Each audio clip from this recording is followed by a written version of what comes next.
wa makosa ya jinai imeanzisha uchunguzi wa kina kuhusiana na tukio linalomhusisha raia wa Urusi anayedaiwa kuwarekodi kwa siri wanawake wa Kenya na Ghana. DCI wameomba waathiriwa wote kufika katika makao yake makuu kuandikisha taarifa rasmi kusaidia katika uchunguzi.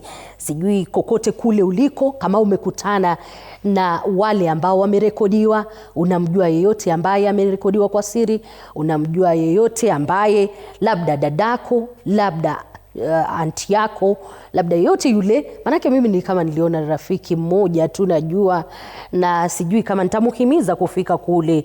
Na maoni yako kumbuka katika awamu hii pia nitakuwa nikifuatilia, lakini kwa sasa tupate hiyo taarifa. I like your dress. Hello. How are you?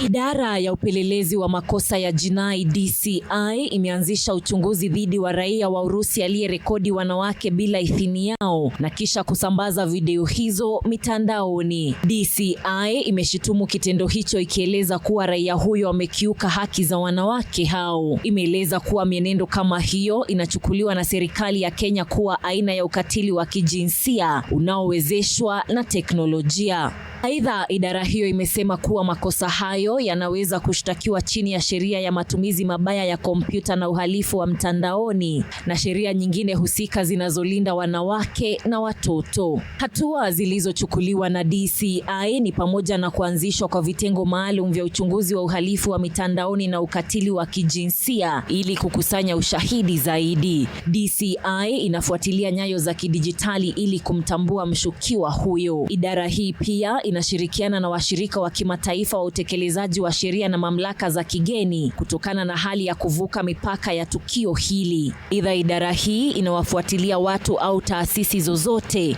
zinazohusika katika kurekodi, kusambaza au kueneza zaidi maudhui hayo hatari. Idara hiyo ya upelelezi imewahimiza waathiriwa, mashahidi au yeyote aliyeathirika kujitokeza na kurekodi taarifa katika makao yake makuu. No. Muthoni Brenda, runinga ya TV 47.